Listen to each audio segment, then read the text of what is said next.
Ishthira shared this vision with his brothers, assembled around him in the darkness. He recounted every detail, his voice filled with emotion. Arjuna, then Manekula, and Sahadeva listened intently, their faces illuminated by the moonlight filtering through the trees. The eldest of the Pandavas spoke his words, echoing through the forest. Those deer that are alive after them that have been slaughtered accosted me at night, saying, we remain like the queues of our lines.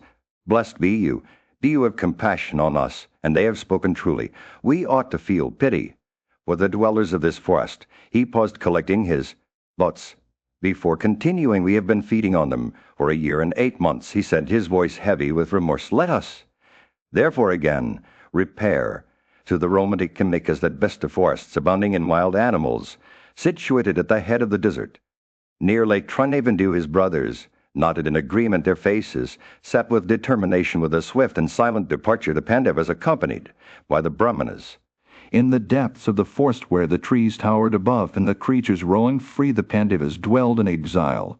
For 12 long years they had lived on fruits and roots, their bellies growling with hunger, their spirits crushed by the weight of their circumstances. Yudhishthira, the eldest of the brothers, bore the brunt of their misery, his heart heavy as a stone. He wandered through the forest, his eyes downcast, his soul tormented by the memories of the past. As he walked, the trees seemed to whisper tales of suffering and loss. The wind carried the scent of decay and death, reminding him of the transience of life. Yudhishthira's thoughts turned to the fateful night, when he had gambled away his kingdom, his brothers, and his very dignity. He recalled the harsh words of Shakunite, the Suva's son, who had goaded him into playing the game that would seal their fate. A pain of those memories still lingered within him, a festering wound that refused to heal. Yudhishthira's brothers, Arjuna, Bhima, and the twins Nakula and Sahadeva, watched him with concern etched on their faces. Even Draupadi, their beloved wife, felt the weight of his sorrow together. They had endured the hardships of exile, but now it seemed as if time was running out. As they struggled to come to terms with their situation, a figure emerged from the trees. Vesa, the mighty ascetic and son of Satyavati, his eyes shone like stars in the night sky, filled with compassion and understanding. Yudhishthira stepped forward, his head bowed in respect. As Vesa approached, the sage's words were like a gentle rain on parched earth, soothing, calming, and rejuvenating. He spoke of the fleeting nature of life, of the inevitability of happiness and misery. A wise man, he said, knows that life is a dance between joy and sorrow. When happiness comes, one should enjoy it. When misery comes, one should bear it with equanimity. His words were like a balm to Yudhishthira's soul.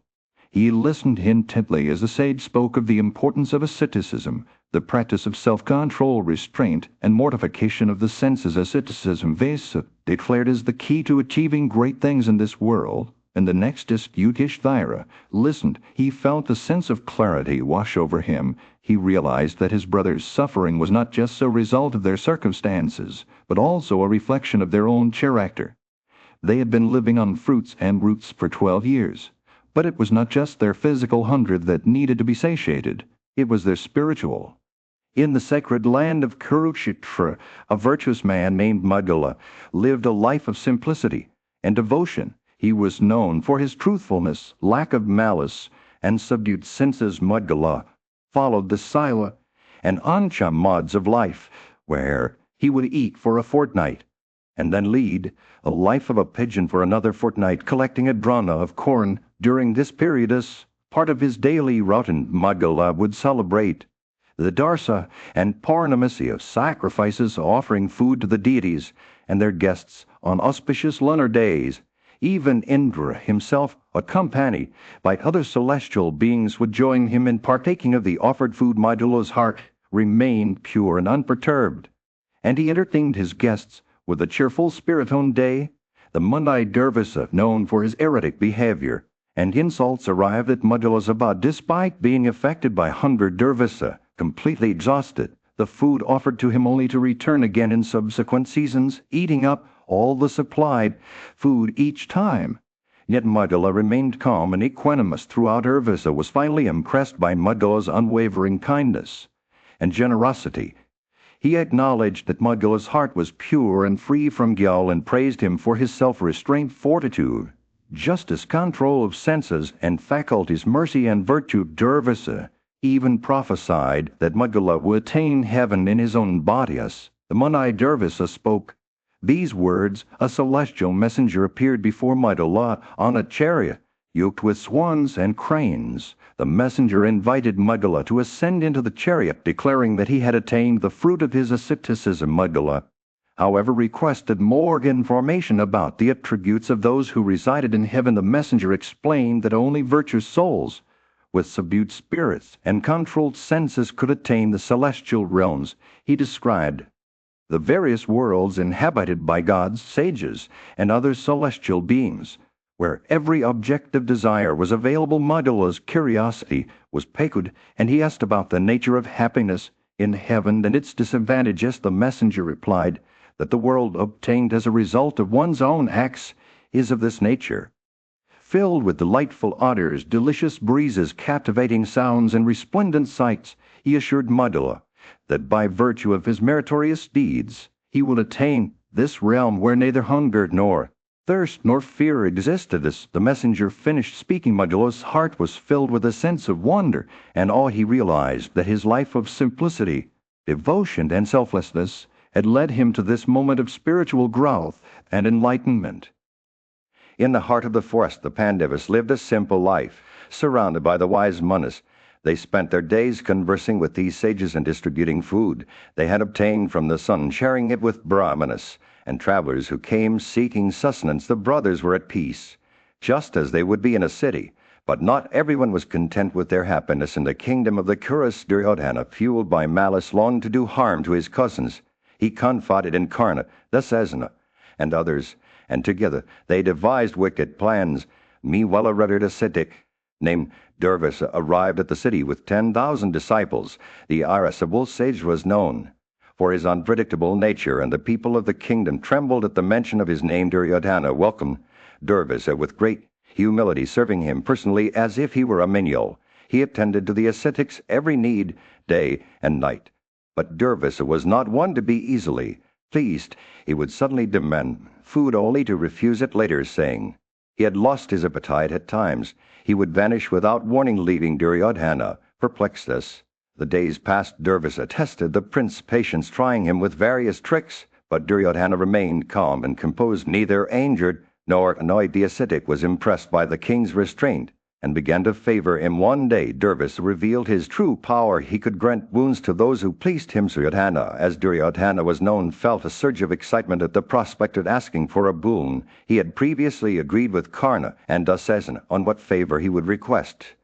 If Durvasa were pleased with his reception with newfound hope, Duryodhana asked the ascetic to become the guest of Yudhishthira in the forest, specifically at a time when Draupadi, the princess of Panchala, lay resting after feeding her husbands, and Brahmanas. Durvasa agreed to this request, leaving Duryodhana overjoyed.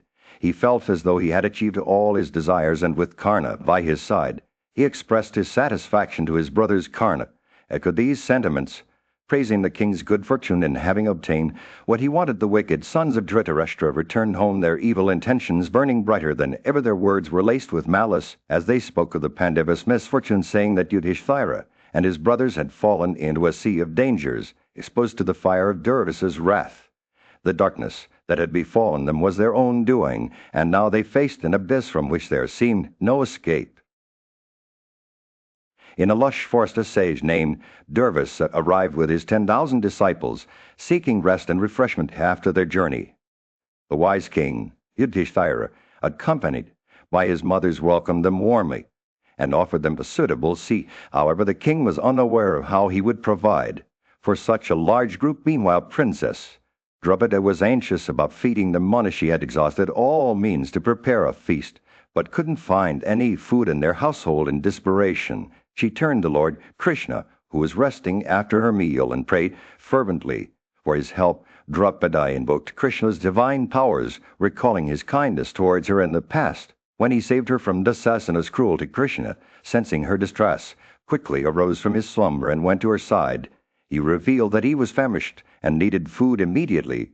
Draupadi, confused and worried about how they would feed the Munis, replied that there was no food left in their household. Krishna, however, remained calm and instructed her to bring him a vessel to see for himself. When the vessel was brought, Krishna peered inside and saw a small particle of rice and vegetable clinging to its rim with a gentle smile. He swallowed it and said that it would suffice to satiate his hunger. Draupadi was amazed by his faith in the divine power that dwelled within him. Krishna then instructed Bhimasena to invite the Manas for dinner. Meanwhile, Durvasa and his disciples had gone to bed in a nearby stream, unaware of the preparations being made for them.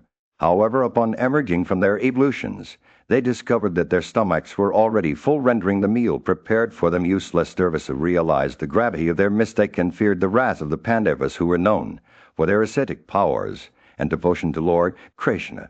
He advised his disciples to flee quickly, lest they incur. The Pandavas aimed to the Manas hastily departed, leaving behind a bewildered Bhimasena. When the Pandavas learned of the Manas' sudden departure, they were perplexed and concerned about the potential consequences of their actions. However, Krishna appeared once more, reassuring them that he had anticipated this outcome and had come to protect them from Durvasa's wrath. Krishna explained that the Manas, fearing the Pandavas' ascetic powers, had fled in terror. He then bid the Pandavas farewell, promising to return home and leave them to their forced life. The Pandavas, grateful for Krishna's intervention, thanked him and sent him off with blessings. With Krishna's departure, the Pandavas continued their journey, passing their days merrily with Draupadi in the forests. Thus, the story of Durvasa's visit came to an end, and the machinations of in the great forest of Kameka, where the sun's rays danced through the trees and wildflowers bloomed in vibrant hues, the sons of Pandu dwelled like immortals. These mighty warriors, each a match for Indra himself, roamed the woods, their prowess as conquerors of their foes renowned throughout the land. For some time they made Kameka their home, hunting to provide for the Brahmanas who accompanied them. As the days passed, Arjuna and his brothers would often venture out in search of game, leaving Draupadi alone at the hermitage, trying to endure a great ascetic resplendent with spiritual grandeur. And Amya, their wise guide, had given their permission for this arrangement. The sons of Pandu knew that their beloved wife was safe under the watchful eyes of these two revered sages. Meanwhile, in a distant kingdom, Jayadratha, the king of Sindhu, prepared to pay homage to the ruler of Salwa. He donned his finest royal attire and set out with a retinue of princes, eager to forge an alliance through marriage. As he journeyed through the woods of Kameka, the forest's tranquility was shattered by the arrival of this proud monarch. Jayadratha chanced upon the hermitage, where Draupadi stood at the threshold, her beauty radiating like lightning, illuminating dark clouds. This sight took his breath away, and those who beheld her couldn't help but wonder if she were an Apsara or a daughter of the gods. Their hands instinctively came together in reverence as they gazed upon her faultless form. Jayadratha's amazement soon gave way to desire, and he was seized with an evil intention. He turned to his companion, Kotaka, and asked, "Whose is this lady of unparalleled beauty? Is she of the human kind?" His words dripped with longing as he envisioned taking her back to his kingdom, making her his own. Jayadratha's ambition knew no bounds. He was willing to do whatever it took to possess this radiant being. Kotaka, donning a kundala, cautiously approached Draupadi, speaking in hushed tones, as one might address a tigress so fair one. He said, "Whose husband may you be? We have never seen your like before." Draupadi, sensing the stranger's words, turned to face him, her large eyes sparkling with curiosity. As Kotaka stood before her, Jayadratha watched from afar, his heart consumed by an insatiable longing. He was determined to claim this exquisite creature as his own, no matter what the cost. Little did he know that his actions would soon set in motion a chain of events that would shake the very foundations of the Bharata dynasty. The sun was setting over the forest, casting a warm orange glow over the hermitage, where a lone woman stood leaning on a branch of the majestic kadama tree. Her beauty shone like a flame of fire fanned by the gentle breeze that rustled through the leaves. Kotaka, a young prince from the kingdom of Trigarta, approached her with curiosity and admiration in his eyes. "Greetings, noble lady," he said, bowing respectfully. "You stand alone in these forests, yet you radiate an aura of confidence and strength. Are you a goddess, a Yetchai, or perhaps a Denevai, an Apsara, or the wife of a Dadia? Or maybe you are the daughter of the Nega, king of Richasai, or the consort of Varuna, Imasama, or Kavara?" Kotaka's words tumbled out in a gentle flow, as if he was trying to unravel the mystery that surrounded this enigmatic woman. The woman stood tall, her eyes sparkling with amusement. She seemed to be enjoying Kotaka's poetic description of her possible identities. "I am no goddess," she said, finally, her voice like music, "nor do I claim a supernatural lineage, But tell me, Prince Kotika, who are you and your companions? Why have you come to this forest? Kotika smiled, pleased that the woman had asked about him, instead of hiding behind a veil of mystery. I am Kotika, son of King Shuratha, he said, gesturing towards his friends gathered around him. This is Kshamantra, king of Trigarta, and behind him stands the prince of Pulinda, and that young man by the tank is the son of Subal, a warrior from the Ikshweka dynasty. As Kotika spoke, Jayadratha, the king of Salvarus, emerged from the trees at the head of his army. His 12 standard-bearers rode ahead of him, their chariots drawn by chestnut horses that shone like polished gemstones in the fading light. The air was filled with the sound of clinking armor and the murmur of conversation as Jayadratha's men gathered around him. Kotika's eyes widened as he took in the sight of Jayadratha's army. And who is this mighty king surrounded by his noble warriors? He asked the woman, turning to her for an explanation. But she simply smiled and said, I am but a humble traveler, Prince Kotika. I know not these kings or their armies. But tell me, what brings you all to this forest? The sun dipped below the horizon, casting the forest in a soft twilight glow. The air was filled with the scent of blooming flowers and the sound of rustling leaves as the trees whispered secrets to each other. Kotika's companions gathered around him, eager to hear more. In a lush forest where the trees swayed gently in the breeze, Princess Draupadi found herself alone and facing a stranger. The Prince Savia's son, known as Kotika, had chanced upon her while on his journey. With a mixture of curiosity and caution, he approached her, and she, aware of the propriety of their situation, hesitated to speak as she pondered how to address him. Draupadi's eyes moved gently, and with a subtle movement she let go of the kedama brand she had been holding onto. She rearranged her silken apparel, smoothing out any wrinkles or creases before finally speaking up. I am aware, O Prince, she said, her voice like music, that it is not proper for someone like me to address you thus. But since there's no one else here to speak with you, and I'm alone at the moment, I'll take this opportunity to talk to you. Her words were laced with a hint of shyness, but also a sense of determination noteworthy. Sir, she continued, that being alone in this forest, I shouldn't be speaking with you, remembering the usages of my sex. She paused for a moment, collecting her thoughts before proceeding. I have learned that you are Shura, the son known as Kotika. Therefore, on my part, I shall now tell you about my relations and renowned race with a quiet confidence. Draupadi began to share her story. I am the daughter of King Drupada, she said, her voice growing stronger with each passing moment. People know me by the name Krishna, and I have accepted as my husbands 5 persons of whom you may have heard while they were living at Kahandevaprastha. Her eyes sparkled with a hint of pride as she spoke about her beloved husbands, those noble persons. She continued, viz. Yudhishthira, Amesna, Arjuna, and the 2 sons of Madra have left me here and gone out on a hunting excursion. The king has gone to the east, Amesna towards the south, Arjuna to the west, and the twin brothers towards the north. Her words were laced with a sense of longing, as if she missed her husbands dearly. As she finished speaking, Draupadi's expression turned hospitable. Therefore, do ye now alight and dismiss your carriages, so that you may depart after receiving a due welcome from them, she said, smiling warmly at Kotika.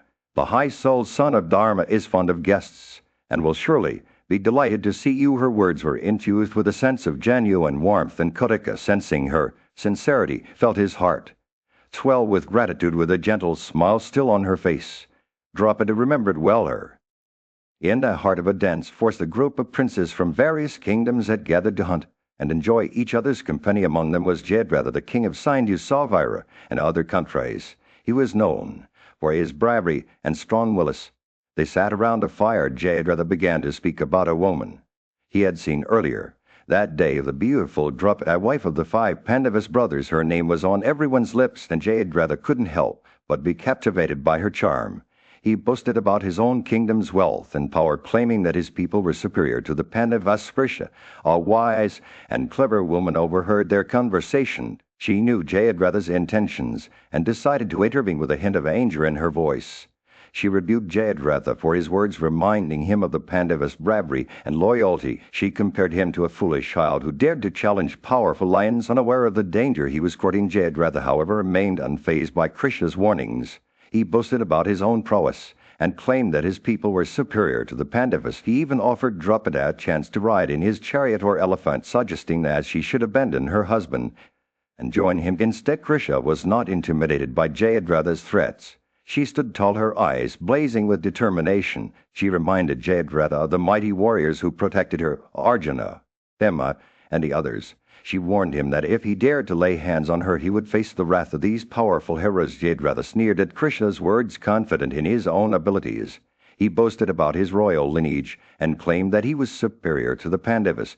But Krishna was not one to be intimidated easily. She stood firm, her voice steady, as she warned Jayadratha of the consequences of his actions. As their conversation came to an end, Krishna's words hung in the air like a challenge. Jayadratha knew that he had underestimated the power and courage of the Pandavas. He realized too late that he was no match for them, and that Krishna would never abandon her.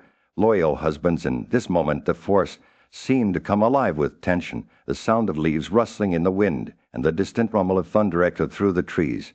It was as if the very gods themselves were watching Jayadratha's fate unfold. The encounter between Jayadratha and Krishna had only just begun, but it would be a battle of wits, courage, and loyalty that would shake the foundations of the kingdom. In the depths of the Kemika forest, a sense of unease settled over the sons of Pandu. They had been hunting separately and rejoined each other only to discover that the forest was teeming with life, but also filled with an air of foreboding. The birds cried out in shrill tones, while the wild beasts roared restlessly, as if sensing a presence lurking just beyond the trees. Yudhishthira's keen mind picked up on the subtle signs, and he turned to his brothers with a sense of trepidation. "My friends," he said, "I fear that we have stumbled into something much greater than ourselves. The forest is agitated as if it too feels the presence of strangers." He paused, his eyes scanning the horizon before continuing. "Let us leave this chase behind and return to our hermitage. We have no need for more game. But I fear that we are not alone in this forest." As they turned their chariots around, a jackal yelped loudly from the side of the road, its cry piercing the air like a scream. Yudhishthira's eyes narrowed as he took in the sight, and he knew at once what it portended. "This is no ordinary jackal," he said to Bhima and Arjuna.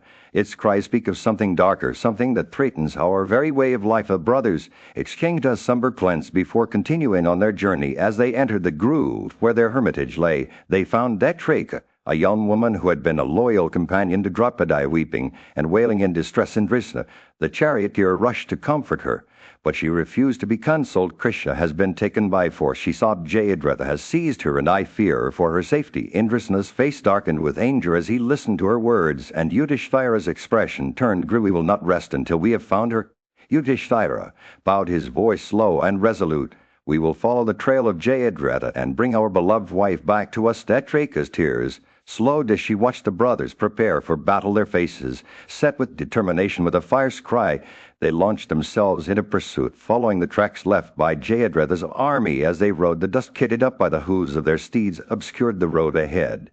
But Dhananjaya's keen eyes picked out the forms of the enemy, and he called out to his brothers. Their fury knew no bounds as they charged towards the host, driven by a desire for justice and protection. But when they caught sight of Jayadratha himself, seated on his chariot in the heart of the forest, a tumultuous scene unfolded as the hostile Kshatriyas, fueled by rage, let out a deafening shout upon spotting Dhamma and Arjuna. Jayadratha, their leader, gazed at Draupadi seated in her chariot, his eyes fixed on the radiant woman with beautiful tresses. With an air of condescension, he asked Krishna's wife to describe her 5 husbands one by one, pointing out which warrior rode each chariot. Draupadi's voice rang out like a clarion call as she replied, "You have committed a heinous act that will seal your fate.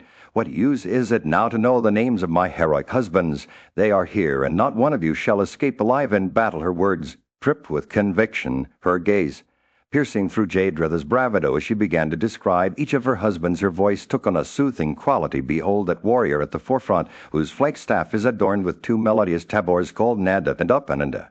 He is Yudhishthira, the just prince who walks in the footsteps of righteousness. His complexion shines like gold, his nose prominent, and his eyes large. A true leader, he grants life to even a foe who yields." Jayadratha's eyes widened as Draupadi continued her descriptions. "That warrior with long arms and a stature as tall as the Sala tree is my husband, Dhamma. His steeds are of the noblest breed, strong and well trained. He is known for his superhuman feats, and none dare offend him without facing his wrath." She spoke of Arjuna, the foremost bowman, with senses under complete control and reverence for the old. "He is my husband, Dhananjaya, virtue. He never forsakes, nor does he commit cruel deeds, endowed with the energy of fire. he can withstand. For her voice grew softer as she spoke of Nakula. The youth, who dispelled fears with his wisdom, possessed great prowess, and was cherished by the Pandavas like a dear life. Finally she described Sahadeva, the hero skilled in weapons and intent on doing what pleased. Yudhishthira, he is my husband, dearer to Kunti than her own soul. He is heroic, intelligent, wise, and ever wrathful, with no equal in intelligence or eloquence among assemblies of the Wazis. Draupadi finished speaking. Jayadratha's face turned pale. The sons of Pritha had been revealed to him, their prowess and valor now clear. The 5 brothers, each like Indra, filled with wrath, left the panic-stricken infantry behind and rushed upon the charioteers, unleashing a torrent of arrows that darkened the air. The battle was about to unfold, and the sun beat down upon the battlefield as the armies clashed in a frenzy of steel and fury. The king of Sindhu, Jayadratha, stood at the forefront, issuing orders to his princes with a fierce determination etched on his face. But as he beheld Emma, Arjuna, and the twin brothers Nakula and Sahadeva marching towards him alongside Yudhishthira, his confidence began to wane as soldiers of the Sivai Savira and Sindhu tribes trembled at the sight of these heroes, their faces set like stone. Vimesna, armed with a mighty mass adorned with gold, charged forward, leaving a trail of destruction in his wake. The king's warriors hurled spears, clubs, and iron arrows at him, but he stood firm, his eyes blazing with fury. The battle raged on. Arjuna targeted the Savira king, slaying 500 brave mountaineers who fought valiantly in the van of the Sindhu army. Meanwhile, Nakula leaped out of his chariot, sword in hand, and scattered the enemy combatants like a farmer scattering seeds. Sahadeva felled many warriors from his chariot with swift iron shafts, their bodies crashing to the ground like birds dropped from a tree. But Jayadratha himself proved a formidable foe, cutting down 100 of the best Savira warriors in the blink of an eye. The king of Trigartashurtha approached Nakula's chariot, intent on slaying him with his elephant. Yet the son of Magdrai stood firm, severing the beast's trunk and tusks with a single swipe of his sword. But still raging forward, cut off the head of Kodakaya's charioteer with a horseshoe arrow, sending the prince's horses scattering in all directions. The mighty warrior then approached him, birded dart in hand, and struck him down. Arjuna too proved unstoppable, cutting down the leaders of the Aishwakas, Sivas, Trigartas, and Saint Havas with his celestial arrows. As the battle reached its climax, Jayadratha's warriors began to flee in terror. The king himself turned tail, leaving behind his wife Draupadi, who had been taken captive by him. Yudhishthira, seeing her being led away, quickly ordered Sahadeva to retrieve her and bring her back to their chariot. But Bhima, still seething with anger, urged the king not to return home just yet. He vowed to slay Jayadratha no matter where he might flee or what protection he might find. Yudhishthira, remembering his sister Dusala and Gandhara's plea for mercy, cautioned against killing the Sindhu king. Draupadi herself intervened, her voice. In the midst of battle, Jayadratha fled for his life as he beheld him and Arjuna charging towards him. The mighty Vimesna descended from his chariot and gave chase, eventually seizing Jayadratha by the hair of his head and knocking him to the ground. Enraged, Bhima began to pummel the prince with his fists and knees. But Vrakadara was restrained by Phavana's words, reminding him of Yudhishthira's mercy towards Dusala. His wrath slowly subsided, and he shaved Jayadratha's head, leaving 5 tufts of hair intact. He then addressed the prince, offering him a chance to live if he would acknowledge himself as a slave to the Pandavas in public assemblies. Reluctantly, Jayadratha agreed, still trembling with fear. Arjuna and Bhima secured Jayadratha with chains and placed him in a chariot accompanied by Arjuna. They brought the prince before Yudhishthira, who smiled upon seeing his condition. The king ordered that Jayadratha be set free, and Draupadi concurred, saying that he had become a slave to the Pandavas. Jayadratha, now freed, approached Yudhishthira with humility and bowed down before him. The kind-hearted king beheld the prince in pity, believing him to have lost his senses due to his wicked deeds. He advised Jayadratha to depart in peace, warning him never to repeat such immoral actions. Overwhelmed by shame, Jayadratha begged for protection from Lord Maheswara, the consort of Eula.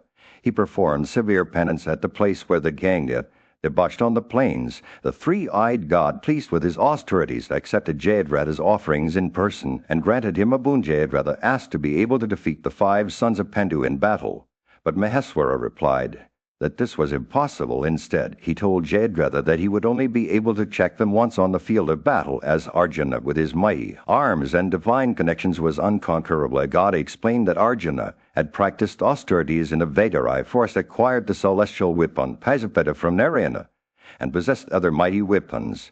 He was also the supreme being without attributes. The Lord, preceptor of all gods and the soul of the universe, says. Jayadratha listened to Maheswara's words. He remembered the story of the creation of the universe according to this tale. When the world was flooded with water at the end of 4,000 yugas, Narayana, the unknowable supreme being, became desirous of rest. The serpent Sasha served as his conch, and he slept on the bosom of the deep Wainar. The sun had just begun to set over the forest, casting a warm orange glow over the makeshift camp of the Pandavas. Janamejaya, the young prince who was listening to the tale of his ancestors' struggles, looked at Yudhishthira with a curious expression. "Tell me, dear brother," he said, "what did we do after we suffered such misery in consequence of Draupadi's ravishment?" Yudhishthira took a deep breath before responding. He gazed out into the distance, his eyes clouding over as memories flooded back after defeating Jayadratha and rescuing Prisha. Yudhishthira had taken his seat beside Markandeya, one of the wisest sages in the land. The Pandava king's mind was still reeling from the events that had transpired among the group of ascetics who were mourning Draupadi's misfortune. Yudhishthira addressed Markandeya with a mix of sadness and confusion. "O revered sage," he said, "among all the gods and sages, you are known for your deep understanding of both past and future. I have a doubt that I would like to share with you." He paused, collecting his thoughts before continuing. "Markandeya, Jai, this lady is the daughter of Drupada, born from the sacred fire of our ancestors' sacrifice. She has never known the touch of sin or evil in her life, and yet she was taken by force by that wicked King Jayadratha. My mind struggles to understand how such a misfortune could befall one so virtuous and faithful. It seems as the time itself is against us, and human destiny is beyond our control." Yudhishthira's voice trembled with emotion. Markandeya listened attentively, his eyes filled with compassion. He nodded slowly, as if to encourage the Pandava king to continue. Yudhishthira's words poured out like a river, filling the air with a sense of longing and despair. "We have rescued her after slaying Jayadratha's armies, but the shame of that ravishment still clings to us like a stain. Our life in exile is one of constant hardship. We survive by hunting, but even our food comes at the cost of taking lives, and all this suffering is due to the treachery of our own kin." The forest was silent, as if holding its breath in anticipation of Markandeya's response. The sage's eyes locked onto Yudhishthira's, and for a moment it seemed as though time itself had stopped. Then, with a gentle smile, Markandeya spoke up. "Prince Yudhishthira, your words are those of a king who has walked the path of Dharma. Your sorrow is real, but also your faith in the natural order of things. Remember that even in darkness, in the depths of time, Markandeya, a sage of great wisdom, sat with Yudhishthira, the prince of Bharata's lineage." The prince's eyes sparkled with curiosity as he asked Markandeya to recount the tale of Rama, the legendary king who had once suffered unimaginable woe. Markandeya began his story by speaking of Ravana, the powerful king of the Rakshasas, whose malevolent heart was consumed by deceit and malice. With cunning and brute force, Ravana had snatched Sita, the radiant wife of Rama, from her refuge in the woods. But Rama, with the aid of Sugriva, a mighty monkey king, would not rest until he had reclaimed his beloved Sita. As Yudhishthira listened intently, Markandeya continued to weave the tale of Rama's life. He spoke of Dasaratha, the great king who was devoted to the study of the Vedas and ruled with righteousness. Dasaratha's 4 sons, Rama, Lakshmana, Satrana, and Bharata, were renowned for their wisdom and bravery. Kausalya, the queen, was the mother of Rama, while Kaikeyi, another wife, bore the mighty Bharata. Janaka, the king of Vidya, was a just ruler who had created Sita with his own hands, desiring her to be the beloved wife of Rama. Markandeya revealed that Tashri, the creator god himself, had fashioned Sita's being, imbuing her with a radiance that would illuminate the world. As the tale unfolded, Markandeya spoke of Ravana's birth. His grandfather was Prajapati, the self-create who possessed great ascetic merit.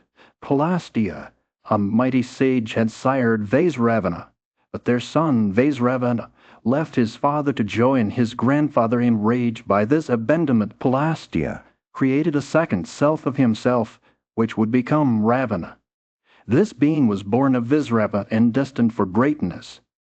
He also cursed with a malevolent heart, Markandeya. Continued the grandsire, pleased with Visravana, granted him immortality, sovereignty over all wealth, the guardianship of one of the cardinal points, friendship with Izama, and a son named Nalakura.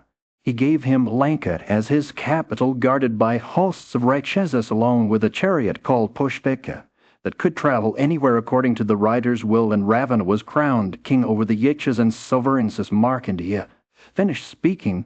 Yudhishthira's eyes shone with wonder, his mind filled with the epic tale of Rama, and set up a story that would echo through eternity as a testament to the triumph of righteousness. In a distant past in the realm of the Rakshasas, there lived a great sage named Visrava, who was half-sold to Pulastia, his son Vaisravana or Kavra. The king of the Rakshasas was born with a noble heart and a deep devotion to his father, however, despite his best efforts. He often found himself at odds with his father's temperamental nature. One day, in a fit of rage, Visrava turned his anger towards Vaisravana, filling him with great sorrow. But Kavra, determined to please his father, sought to make amends by sending 3 beautiful Rakshasa women, Pushpaketa, Rekha, and Malini, to attend to the sage's needs. These ladies were skilled in music, dance, and poetry, and they vied with one another to win Visrava's favor. Their efforts succeeded, and Visrava was pleased with them, granting each of them a boon according to their desires. Pushpaketa gave birth to 2 sons, Kamvakarna and the 10-headed Ravana, who would grow up to be renowned for their strength and prowess. Malini had a son named Vibhishana, who would become known for his piety and wisdom, and Rekha bore twin children, Kara and Serpanakaz. They grew in power and might. The Rakshasa brothers began to feel jealousy towards Visravana, who lived in grandeur with riches and attendants. They decided to perform severe penances to appease Brahma. The Lord of creation, Ravana, stood on one leg for 1,000 years, supporting his life by air alone, surrounded by the 5 sacred fires and absorbed in meditation. Kamvakarna hung upside down, practicing austerities with a restricted diet. Vibhishana observed fasts, subsisting only on dry leaves, and engaged in deep contemplation. Their penances were so severe that Brahma himself appeared to them pleased with their devotion. He granted each of them boons, but warned Ravana that he would never experience defeat at the hands of men. However, this boon came with a caveat: except for humans, Ravana would be invincible in battles. They emerged from their penances. The Rakshasa brothers were transformed by Brahma's blessings. Their bodies were restored to their former glory, and they gained the power to assume any form at will with their newfound abilities. They set out to conquer the world. Ravana, now more powerful than ever, attacked the gods and deities, wresting from them their valuable possessions. He was feared by all creatures, earning him the name Ravana. His brother Vibhishana, however, followed a different path, choosing to tread the virtuous path of righteousness and gaining the respect of his father. In the end, it was not just. In the ancient days, when the gods and goddesses of the celestial realm gathered to seek protection from the mighty Ravana, a 10-headed demon who had grown powerful due to his boon from Brahma. The Brahmarshis, citizen Devarshis with Agni as their spokesman, approached Brahma with a plea for help. Adorable one, Agni implored Brahma, Ravana's power is overwhelming the creatures of the earth. He cannot be slain in battle by either the gods or the Asuras. Protect us, for there is none else to save us from his tyranny. Brahma listened to their plea and nodded gladly. Agni, I have already ordained Ravana's fate. He said, Vishnu, the great god of preservation, has been incarnated on earth to bring about his downfall, and with him will come a host of powerful Olis, the sons of Sakra, and other gods born on earth as monkeys, and bears the grandsire Brahma.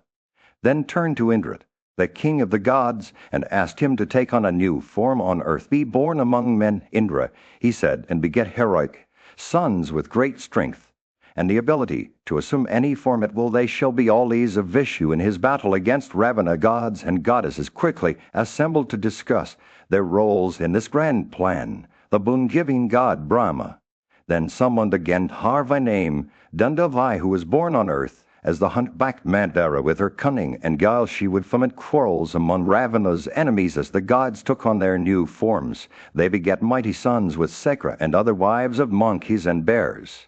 These offspring were equal to their sires in strength and fame, capable of splitting mountain peaks and wielding stones and trees. As weapons their bodies were hard as adamant, and they possessed great strength and warlike skills. The adorable creator of the universe, Brahma, had ordained all this, and with a final instruction, he sent Mandara on her mission to foment quarrels among Ravana's enemies. With her quick wit and cunning she would sow discord, and pave the way for Vish's great battle against the 10-headed demoness. The gods prepared for their descent into the world of men. They were filled with hope and determination, for in this grand drama they knew that their fate was intertwined with that of Ravana.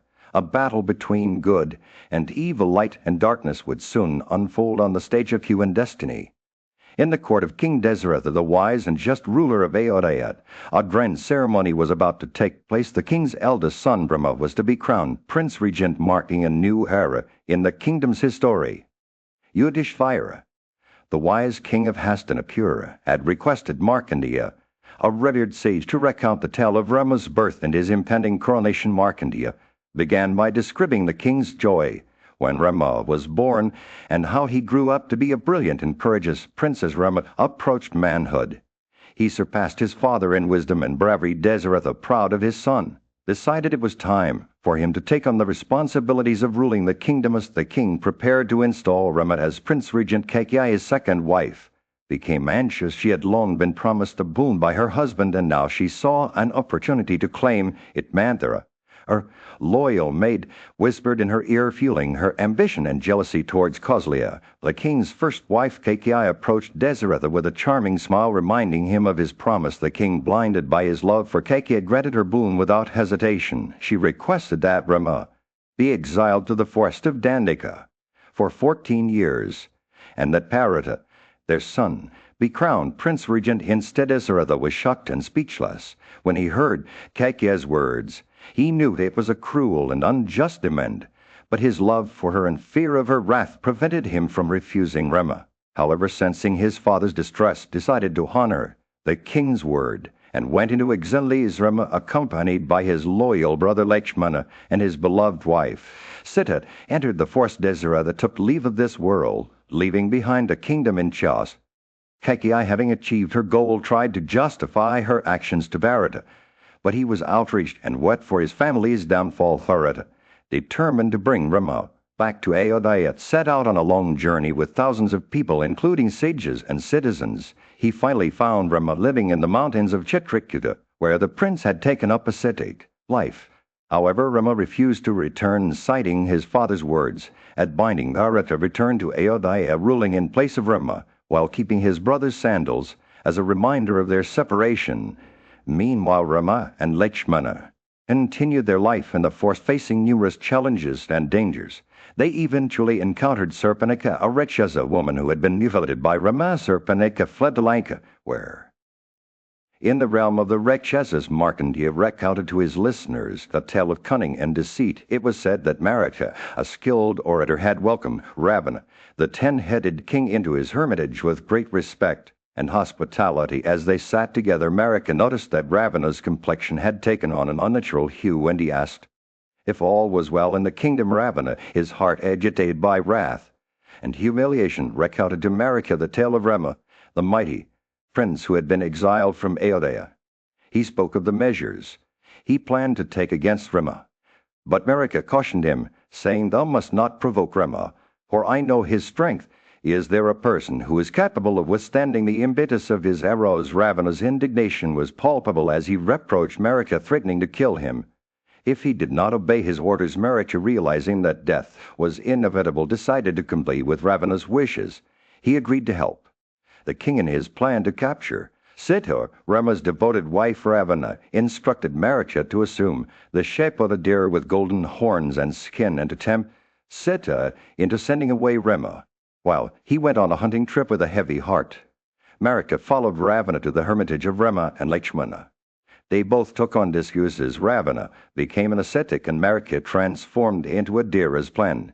Marika appeared before Sita in his new form, and she, unaware of the deception, sent away Rama to hunt the deer. Rama, eager to please her, followed the deer, leaving Lakshmana behind to protect Sita's. Rama pursued the deer. He began to tire, but it continued to evade him. Finally, Rama discovered that the deer was actually Marika in disguise, and with a swift arrow he slew the Rakshasa.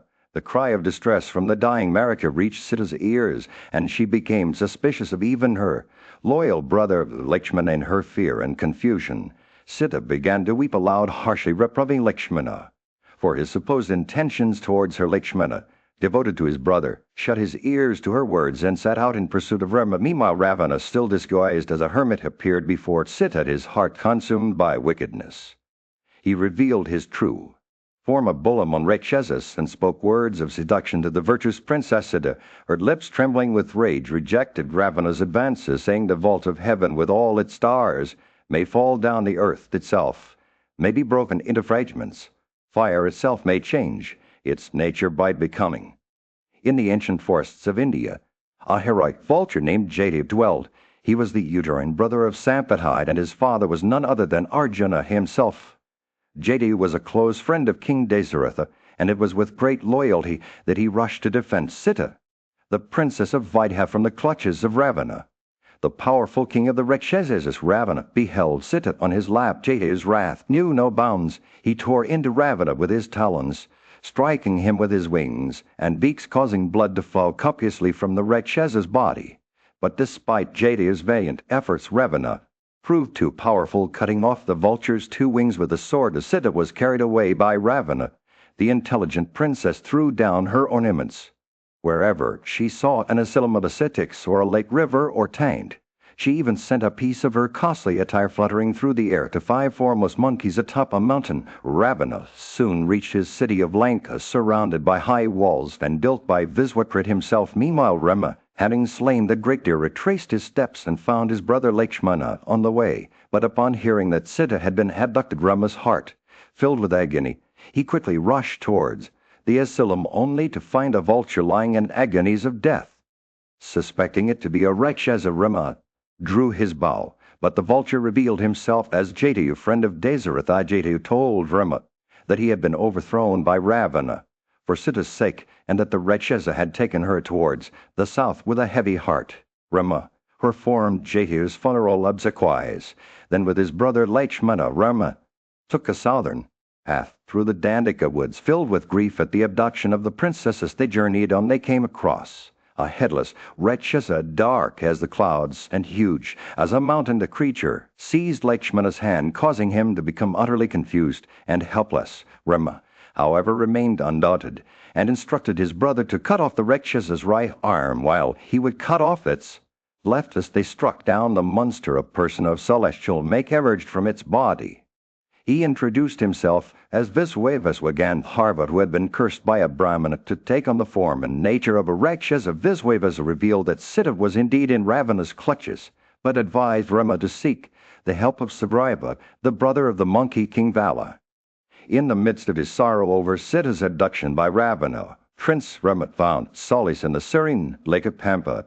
The gentle breeze rustled through the lotus flowers, and as he breathed in their sweet fragrance, memories of his beloved wife flooded his mind. His thoughts were consumed by the pain of separation, and he gave vent to his emotions in a fit of lamentation. Just then Lakshmana, Rama's loyal brother, approached him with words of comfort. "O Lord," Lakshmana said, "you must not let grief overcome you like an illness that afflicts the elderly. You have received news of Ravana and Sita's whereabouts. Now is the time to act. Let us seek out Sugriva, the king of monkeys who resides on the mountain peak. With his help, we can liberate Sita and bring glory to our family." Rama's sorrow began to lift as he listened to Lakshmana's words. Together they bathed in the waters of Pampa, offering oblations to their ancestors before setting out towards Rishamika. As they journeyed on, they encountered 5 monkeys on a mountain peak, who were sent by Sugriva himself to receive them. Hanuman, the intelligent and powerful monkey, was dispatched as a messenger. Upon arriving at Rishamika, Rama and Lakshmana met with Sugriva, and their leader quickly formed an alliance with him. Sugriva revealed to Rama that Sita had left behind a piece of cloth while being carried away by Ravana. Convinced of her identity, Rama pledged to help Sugriva reclaimed his kingdom from Valai, his brother, who had usurped the brothers. Understanding was sealed as they prepared for battle with Valai. As they approached Kisvindaya, a mighty roar echoed through the valley, and Valai emerged to confront them. However, he hesitated at the words of his wife Tara, who warned him that Sugriva's Aldis were too powerful and deterred Rima, and Sugriva charged into battle. Their fists and nails locked in combat. The two brothers clashed their bodies, mangled by each other's blows, but neither could gain the upper hand. Hanuman intervened, placing a garland of flowers on Sugriva's neck to signal his identity. Rima recognized Sugriva by the sign and drew his bow, aiming at Valai. The twine of Rima's bow was like thunder, striking Valai in the heart. As he trembled with fear, Tara beheld her lord lying prostrate before him. With Valai defeated, Sugriva regained his kingdom, and Sita was finally within reach. Meanwhile, Sita languished in captivity within Lankasai walls. Ravana had placed her in a luxurious abode amidst the forest of Isukas, but she was in the midst of the dense Asuka woods, where the trees whispered secrets to each other on the wind. A sorrowful Sita sat on a stone, her eyes downcast like two lotus flowers. Drooping in the rain, her once beautiful hair was now tied in a simple knot, and she wore only a single jewel on her wrist, a poignant reminder of the life she had left behind. The chaste princess from Vaya wept incessantly, her sobs shaking her slender frame like autumn leaves as she sat there lost in her grief. Ravana, the king of the Rakshasas, emerged from the shadows, his eyes aflame with desire gleamed like stars on a clear night as he approached Sita's presence. Despite his celestial robes and handsome features adorned with jeweled earrings and a beautiful garland, Sita saw only a monster in front of her. Ravana's words dripped with honey sweetness as he spoke to Sita. "You have shown too much regard for your lord, O lady of delicate limbs, be merciful unto me. Let your person be embellished by these maids in waiting."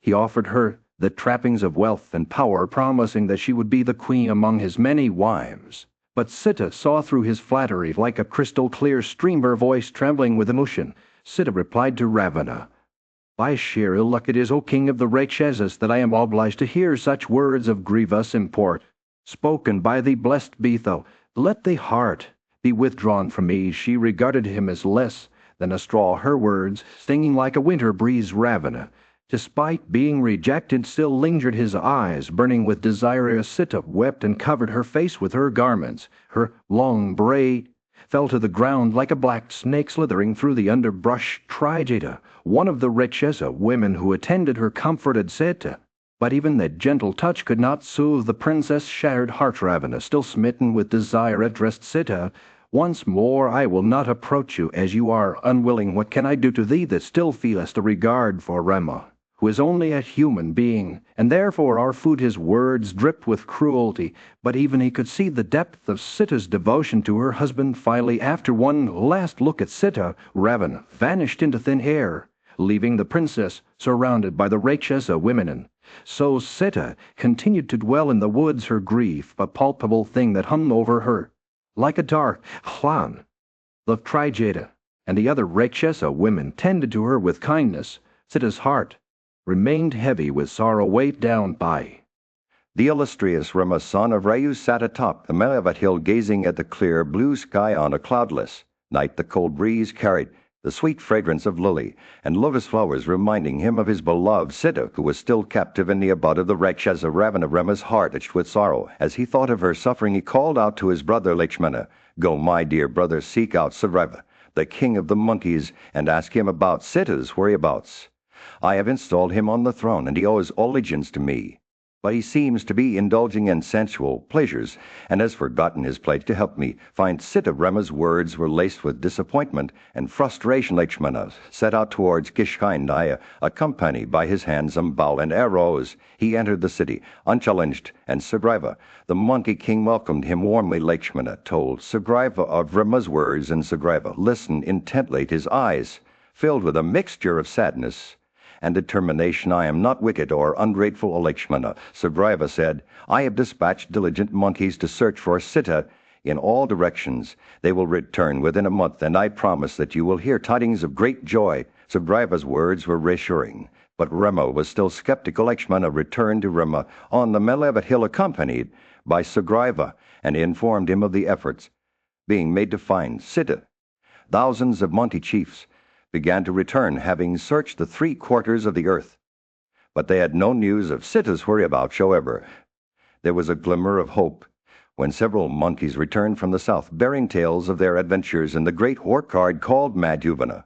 They had been searching for Sita and had encountered many obstacles along the way. Sugriva inferred that this meant they must have found her, and he communicated his suspicions to Ramarama's heart, leaped with joy as he realized that Sita might be alive after all. He took up his bow and quivered and addressed the monkeys, saying, "Have you been successful? Will you impart life unto me, Hanuman?"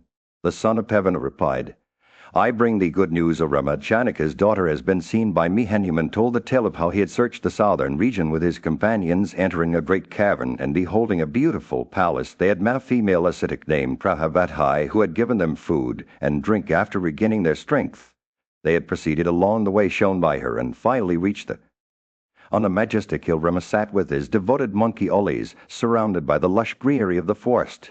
It was here that the great monkey chiefs began to gather at Sugriva's behest. The illustrious Sushna, father-in-law of Valaya, arrived with 1,000 crores of activates, followed by Gaya and Gavaksha, each accompanied by 100 crores of monkeys. Gavaksha, with his fearsome mane and bovine tail, showcased his impressive army of 60,000 crores of monkeys. Meanwhile, the renowned Gandamadana collected 100,000 crores of monkeys from the mountains bearing his name.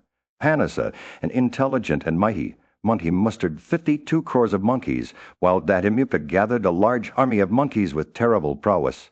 Jambhuvan, accompanied by 100,000 crores of black bears with Talika marks on their faces, also joined Rama's cause. The air was electric with excitement as these and many other monkey chiefs, countless in number, arrived to aid Rama. Their massive bodies towered above the landscape like mountain peaks, while some resembled buffaloes or had the hue of autumnal clouds. Some rose high into the sky, others fell down cut capers or scattered dust as they mustered together from various directions. As the monkey army assembled, Sugriva gave his command for them to encamp on the hill. Rama, accompanied by Lakshmana and surrounded by the monkey chiefs, set out in an auspicious moment under a lucky constellation. Hanuman, son of the wind god, led the van of the host, while the fearless Lakshmana protected the rear. The massive army, armed with stones and sala and tawa trees, resembled a vast field of corn stretching far into the distance as they marched forth to achieve their purpose. Nala and Nila, Angeda, Krathamenda, Dwevida, and other mighty monkeys shielded Rama's troops. After traversing wide tracts, valleys abundant with fruits, roots, water, honey, and meat, the monkey host finally reached the shores of the briny sea. Like a second scene, their countless colors swelled as they took up residence there. Rama then addressed Sugriva, "This army is large, the Essene also is difficult to cross. What contrivance commends itself to thee for crossing the Essene?" Many monkeys boasted that they could cross the sea, but Rama knew this was impossible. Some suggested using boats or rafts, but Rama conciliated them all and said, "We cannot use these means. The sea is 100 yojanas wide, and we do not have enough boats." Rama decided to pray to the Essene for aid. He laid down on a bed of kusa, grass on the seashore, along with lay in the midst of a lush forest where trees laden with fruit and roots provided sustenance for all. King Rama's armies had settled. The descendants of Kikats watched over their soldiers with care, ensuring they were well and content. Meanwhile, in Lanka, King Ravana busied himself fortifying his city against any potential invaders.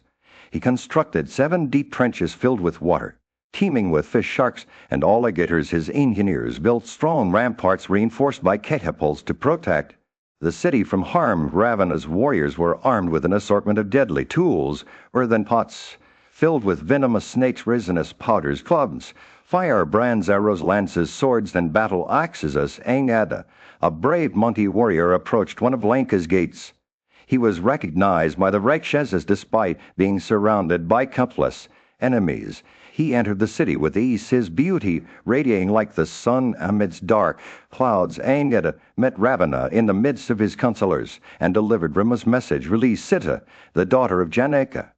If you do not, I will make the earth free from all Rakshasas." With my keen edge, Ravana, enraged by these defiant words, became senseless with wrath. 4 skilled Rakshasas seized Angada But he leaped onto the palace terrace and took the daring downward, leap landing safely among his comrades. The monkey warriors were dismissed by Rama, who then devised a plan to breach Lanka's defenses. The ramparts of Lanka were broken down by a united attack from all the monkeys, their speed rivaling that of the wind. Lakshmana, Vibhishana, and the king of bears led the charge, blowing up the southern gate of the city. Rama joined the battle, attacking with 100,000 crores of skilled monkey warriors, each with reddish complexions like young camels. The monkeys' relentless assault created an enormous dust storm, obscuring the sun's brightness. The citizens of Lanka watched in awe as their cities